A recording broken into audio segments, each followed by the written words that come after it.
It's great to be home. Man, in the 2 months that I've been here and on the road, and in Starkville, I've run into so many familiar old faces, from old coaches that I know, high school coaches, to guys that I played with that I coaching in high school. It's been awesome. Even people that I didn't know, just alumni in general.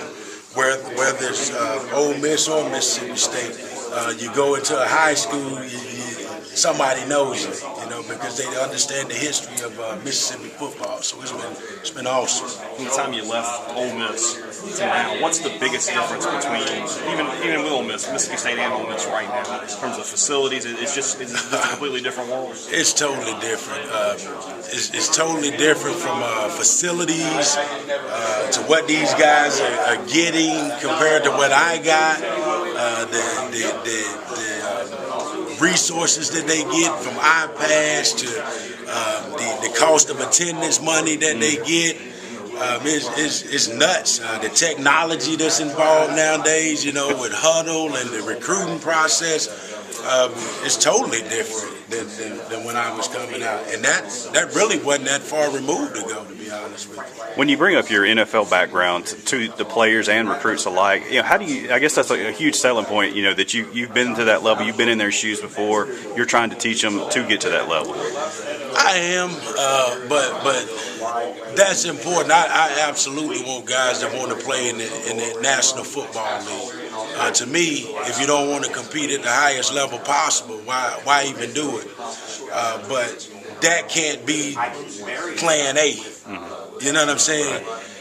You better have a backup plan. We know the numbers. I forget what it was, like 1% of high school players end up making it to that thing. So you can't put all your eggs in that one basket.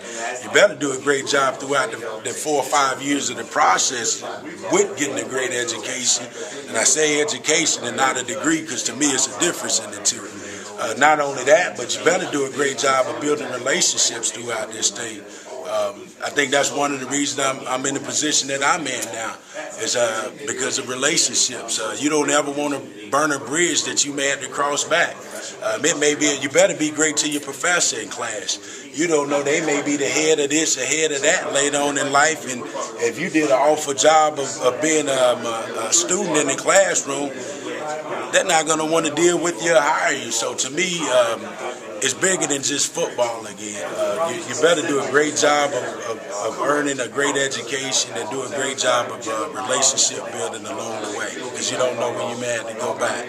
I know this job brought you back home, but what was it about joining Joe Moorhead's staff that appealed to you?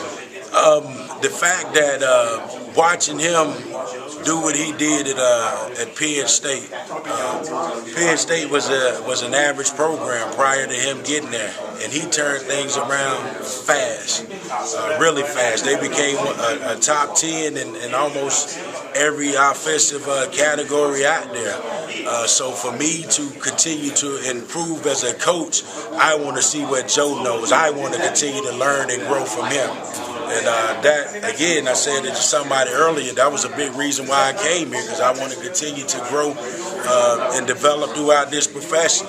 I've learned so much from working with Coach Huff, Coach Brynder, Coach Hud, Coach Getz in the last couple weeks since we've been off the road. So much, and so to me, it was about long-term growth and development as far as getting with Joe. Both Coach Getzey and Coach Huff said they purposely haven't watched any kind of film yet. They want to let everybody make a personal impression. Are you doing the same thing? Is that something the staff decided? I watched some of the tape from this past year, because I want to know my guys. I want to know them on the field. I want to know them off the field.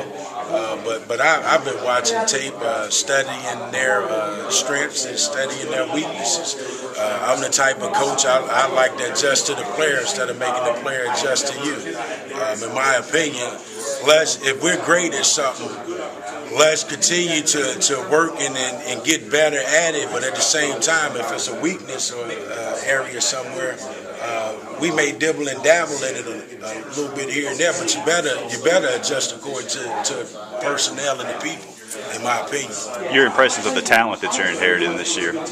It's good talent from what I saw on tape, but you don't know what you got until you get them out there on that grass field.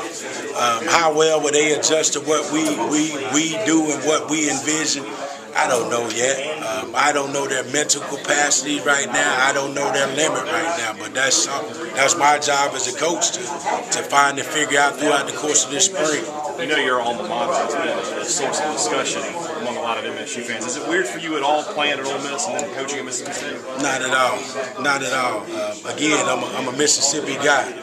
So when Ole Miss and Mississippi State were 1 and 2 in the country a few years ago, I was at Duke cheering the state on because, in my opinion, there's so many negative things get said about this state that football brought the state together, in my opinion. And I think everybody in the state was pretty excited about it during that time. So I was cheering right on because I'm a Mississippi representative, you know.